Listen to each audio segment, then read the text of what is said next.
everybody! Welcome to Summer Reading Week 5. I'm Miss Davio here with your Summer Reading Odyssey week. And this week you might be wondering why I'm wearing this.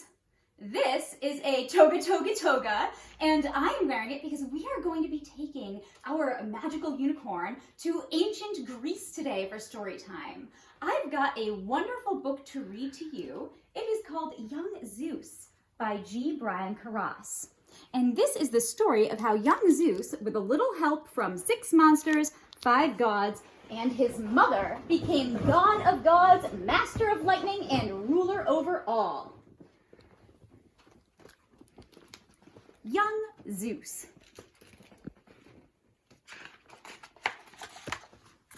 This is the story of how young Zeus, with a little help from 6 monsters, 5 gods, his brothers and sisters, his mother, and an enchanted she-goat, that's me, became god of gods, master of lightning, and thunder, and ruler over all. Cast of characters. Zeus, the young god. Gaia, Zeus's grandmother, the earth. Uranus, Zeus's grandfather, the sky. Rhea, Zeus's mother, a titan. Cronus, Zeus's father, another titan. The rest of the titans. The Cyclopes. The 100-handers. Hera, Hestia, Poseidon, Zeus's brothers and sisters. And Amalthea, the enchanted she-goat. Young Zeus.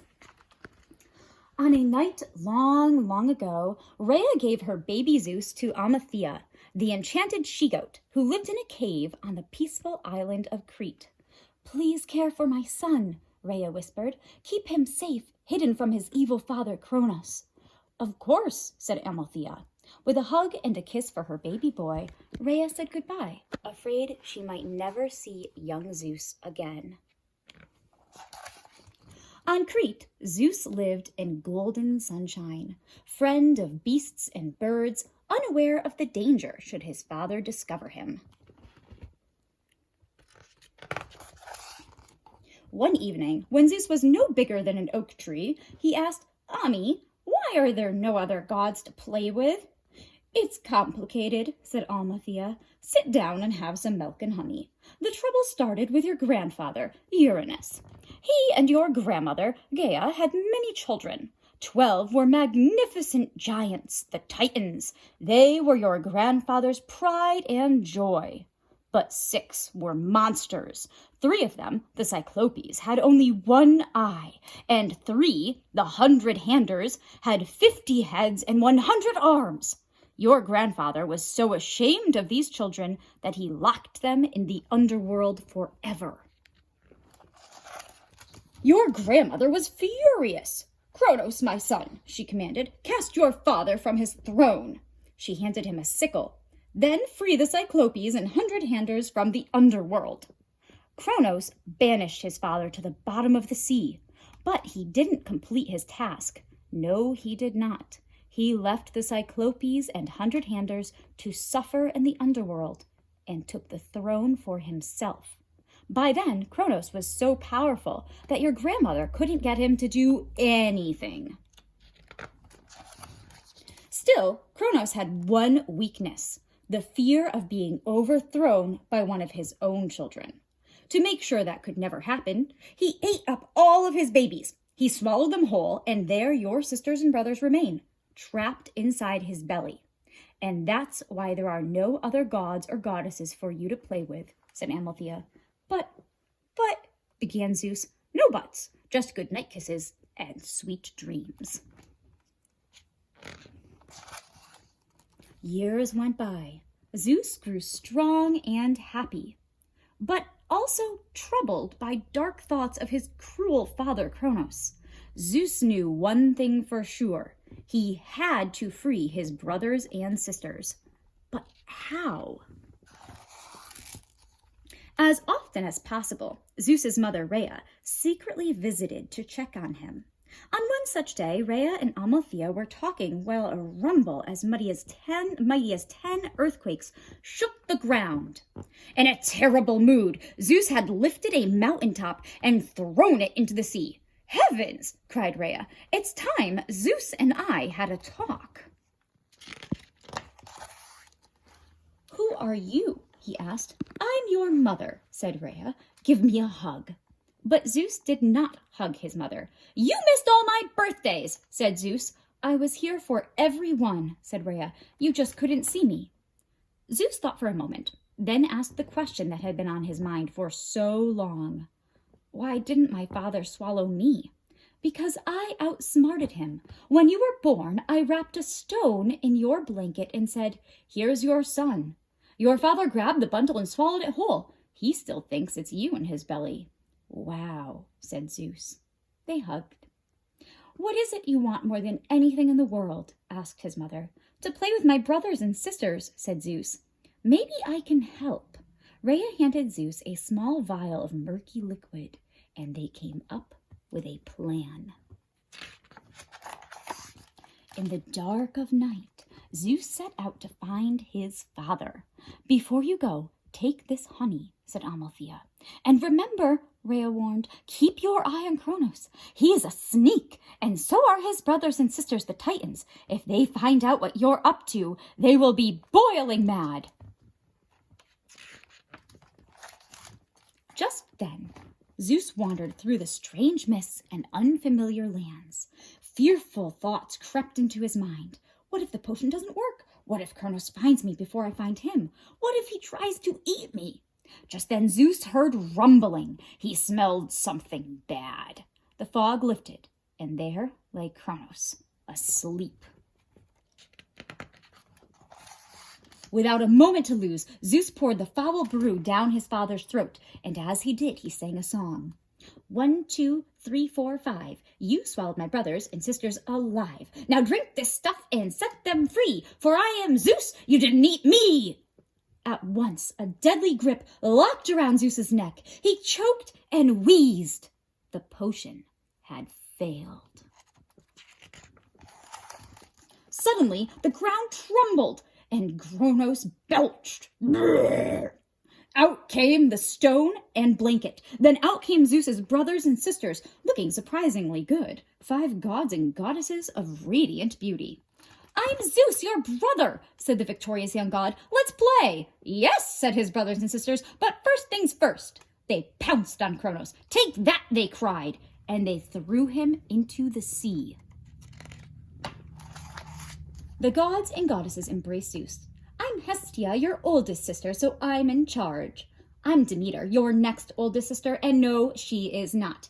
Ignore them. I am Poseidon, your oldest brother, therefore I am supreme ruler. I'm Hades, your next oldest brother, and I'm Hera, interrupted Hera, youngest sister, but still older than you. The gods and goddesses bickered, unaware of a towering shadow darkening the land. 10 giants filled the sky. Zeus remembered his mother's warnings. The Titans! The Titans! Shouted Zeus. Stop arguing! Let's get them! But no one listened to Zeus. Look at the mess you got us into, yelled Hestia. You started it, snapped Demeter. Poseidon and Hades growled at each other, and Hera bossed Zeus around. All seemed lost. Then Zeus heard a voice from the earth beneath his feet. Zeus, it is your grandmother, Gaia. If you can free the Cyclopes and 100-handers from the underworld, they will help you. Quick, go! So Zeus traveled down, down, down through 3 layers of night to below the very bottom of the earth, and in the gloom found the underworld. A dragon kept watch over the prisoners. What's this? Asked the dragon. A sweet, meaty treat? His forked tongue slithered like a hungry snake toward Zeus. Zeus quickly came up with a song. Dragon, dragon, fearsome beast, don't eat me, for I'm no feast. If sweet is what you like to eat, have some honey, it's yum, yum, yummy. This particular dragon had a weakness for sweets. As she slurped, Zeus tiptoed toward the gates. Cyclopes and 100-handers, I'm your nephew Zeus, here to set you free. He flung open the gates. Hail, Zeus! They wept with joy. Dear uncles, Join me in the battle with the Titans. Say no more, they cried. To war! The Cyclopes gave Zeus a bundle of thunderbolts. A gift for the mighty Zeus, they cheered, and off they flew. The gods and goddesses were almost done in by the time Zeus returned. What took so long? Cried Hestia. What's the use? Wailed Demeter. All is lost. You're always so negative, said Poseidon. And you're always so critical, said Hades. Zeus, yelled Hera. Do something. From the highest mountaintop, Zeus hurled bolt after bolt of his mighty lightning at the Titans. Go away! Let us play, he thundered. The earth quaked. The sky was on fire. Bolt after mighty bolt rained upon the Titans. When at last all fell silent, Zeus sighed a sigh that filled the land. The battle was over. The defeated Titans were cast into the underworld. Thank heavens, Jaia's voice rang from the scorched earth. To the Cyclopes and hundred-handers, she commanded, live where you wish. To the gods and goddesses, she said, go home to Mount Olympus. And they did. Right from the start, there was disagreement. Play first, chores later, said Hestia. Chores first, then play, said Demeter. No, no, said Poseidon. Yes, yes, said Hades. I'm hungry, said Hera. Enough, shouted Zeus. From now on, we do things my way. Who made you boss? They all yelled. I did, said Zeus. The earth grumbled, and Jaia spoke. Listen to your brother. It was settled. Young Zeus became ruler of heaven and earth. He divided up the chores and scheduled playtimes. His mother Rhea was so proud. And thus began fun and order on Mount Olympus. So ends the tale of how young Zeus became ruler over all, and with his family by his side, he reigned supreme for ages to come. The end. I hope that you enjoyed this story, and I hope that you enjoy your packet of crafts. We'll have a craft tutorial on next, and take a trip through ancient Greece. You can make a toga and do the crafts while you're wearing your toga, and remember to have lots of fun this week with your craft packet, and I will see you next week for more magical journeys.